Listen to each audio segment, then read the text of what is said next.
Hi, I am your physics Aarthi, Madhumita Mukherjee. I promise a better scoring in your physics. अभी radius of atom related एक question को देखते हैं। Radius of atom related okay, ये वाला question मेरा था 2009 का 2009 का क्वेश्चन था मेरा question number 1। The radius of hydrogen atom in its ground state is 5.3 into 10 to the power minus 11 meter. After collision with an electron, it is found to have a radius of 21.2 into 10 to the power minus 11 meter. What is the principal quantum number n of the final state of atom? आपका option is n equal to 4, B option is n equal to 2, C option is n equal to 16 and D option is n equal to 3. क्या बोल रहा है?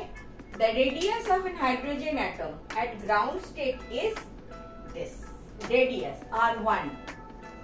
R1 equal to 5.3 into 10 to the power minus 11 meter. After collision with an electron, it is found to have radius of this. R2 equal to 21.2 into 10 to the power minus 11 meter. What is the principal quantum number n of the final state? हमको याद है, this was ये बचपन से याद है, मतलब 9 10 से याद है कि this is my nucleus, इसके आगे ये ऑर्बिट है, this is another orbit, this is another orbit, meaning by R is proportional to n square. This is अगर R1 है from the center. This is 4 times. This is 9 times. याद है? R1 is to R2 is to R3 क्या होता था? Equal to 1 is to 4 is to 9 etc etc. हम फिर से 11-12 स्टैंडर्ड के हिसाब से भी करेंगे, फिलहाल तो ये कर लेते हैं। So we definitely know R1 by R2 equal to N1 square by N2 square. Square के हिसाब से if n in the n is the principal quantum number, तो ऐसे होता है। तो आपको N2 निकालना है, N1 तो ग्राउंड स्टेट दे दिया, ग्राउंड स्टेट बोले तो n equal to 1, तो N2 square equal to N1 square into R2 by R1. N1 is 1 for ground state, ठीक है? So this is the 1, रहेगी R2 by R1. R2 is 21.2 into 10 to the power minus 11. नीचे is 5.3 into 10 to the power minus 11. एक काट हो गया 5, 24, N2 equal to square root of 4 equal to 2. N2 equal to 2. 2A, B is your correct option. आप अगर A अगर आपको याद है तो इतना छोटा है, ठीक है? अगर ये आपको याद है, आप ही बोलोगे मैम वो तो बहुत पहले पढ़ा था, वो तो 9th का बात कर रहे हो, अभी का कुछ बोलो। चलो बोलते हैं, थोड़ा सा जगह ले लेती हूँ, थोड़ा सा जगह ले लेती हूँ। ये आपका क्वेश्चन तो सॉल्व हो गया, ठीक है? क्वेश्चन का आंसर आ चुके हैं। अभी ये वाला चीज, ये जो R is proportional to n square, इसको थोड़ा सा प्रूफ कर लेते हैं, थोड़ा सा एक्स्ट्रा, लेकिन आपको याद आ जाएगा। जब भी न्यूक्लियस के चारों तरफ इलेक्ट्रॉन घूम रहा है, ये क्या कर रहा है? सर्कुलर मोशन बना, सर्कुलर मोशन। सर्कुलर मोशन हो तो एक centripetal force is absolutely necessary. Centripetal force वो क्या होता है? mv²/r। इससे आगे मैं नहीं, this is my centripetal force. In this case who is providing your centripetal force? Electrostatic force between nucleus and electron. This is negative, this is positive. So there will be a attraction, electrostatic attraction between positive and negative charge. ये वाला जो Coulomb force develop कर रहा है between these two, that will provide the centripetal force, necessary centripetal force. वो क्या होता है? हमको पता है K Q1 Q2 divided by R square. एक इसको लिखो K(E²/R². E इज इलेक्ट्रॉन का चार्ज और मैं मान लेती हूँ प्रोटॉन भी नीचे है, बिकॉज आपका हाइड्रोजन एटम बोला है, हाइड्रोजन एटम। तो प्रोटॉन भी एक ही प्रोटॉन है, एक ही इलेक्ट्रॉन के लिए, तो प्रोटॉन का चार्ज भी E है, तो E इंटू ई हो गया E square, K into E square by R square. ये ठीक है।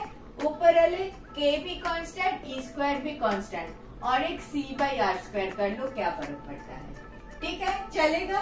अभी m v स्क्वायर, तो इधर से ना v स्क्वायर निकाल लो, v square equal to c by R square into r by m। कोई प्रॉब्लम? r निकल गया, c बाई आर m। कोई प्रॉब्लम? No problem. ठीक है, v स्क्वायर का वैल्यू एक नंबर इक्वेशन करके रख दो। कैसे किया? Centripetal force and electrostatic force. इसमें आपको n principal quantum number of the orbits दिखाई दे रहा है? नहीं दिखाई दे रहा है। इसको एक जगह पे रख लो। अभी ये जो प्रिंसिपल क्वांटम नंबर एक इधर से आते हैं, बोर्स सेकेंड पोस्टुलेट से आते हैं। वो क्या बोल रहा है? बोल रहा है L equal to n into h by 2 याद करो। सेकेंड पोस्टुलेट क्या बोल रहा है? अच्छा, फर्स्ट पोस्टुलेट क्या बोल रहा था कि this electron can move only in a particular orbit, not anywhere, in a particular orbit. And जब ये इलेक्ट्रॉन ये पर्टिकुलर ऑर्बिट में है, तब ये कोई एनर्जी रेडिएट नहीं करता।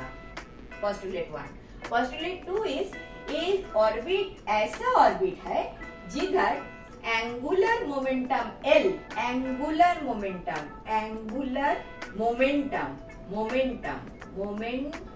ये क्या होता है? एंगुलर मोमेंटम L जो होता है n into h by 2 h क्या होता है? Planck's constant. n क्या होता है? Principal quantum number. 2 तो 2 एंगुलर मोमेंटम क्या होता है? Linear momentum. न्यूटन याद करो। Linear momentum is P equal to m into v। Linear momentum, तो लीनियर मोमेंटम इंटू r देता है एंगुलर मोमेंटम। सो आपका L equal to r cross P mvr। मैं वेक्टर साइन नहीं दे रही हूँ, सिंपल मल्टीप्लिकेशन में दिखा रही हूँ। P इक्वल टू एम भी आर से मल्टीप्लाई करोगे तो लीनियर एल आ जाता है, which is angular momentum। मैं वेक्टर साइन यूज नहीं कर रही हूँ। ठीक है, this L equal to n h by 2 at the same time this is m v into r। इधर से आप v स्क्वायर निकाल लो। This is one set, that is centripetal force and Coulomb law को आपने इक्वेट किया। इधर bore postulate के साथ बोर पोस्टुलेट एंगुलर मोमेंटम वो वाला कॉन्सेप्ट यूज किया। तो इधर से v स्क्वायर मैंने रख लिया, इधर से v स्क्वायर कर लो। पहले तो v निकाल लो। v कितना आ रहा है? nh बाई 2 नीचे 1 upon m into r। v square क्या होता है?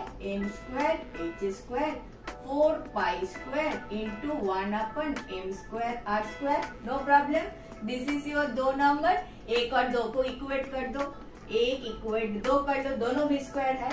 तो आ गया c by R M equal to m square h square by 4 square into 1 upon m square r square. एक r निकाल दो, एक m निकाल दो। निकल दिया।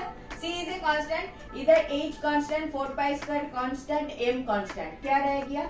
c n square by r, बाकी सारा कांस्टेंट, k डैश कर लो, एवरीथिंग इज कांस्टेंट। तो n स्क्वायर, सो r इधर लाओ, r equal to n square, c constant, k dash constant, k double dash another constant, कोई प्रॉब्लम नहीं है। तो आ गया r is proportional to n square because this is constant।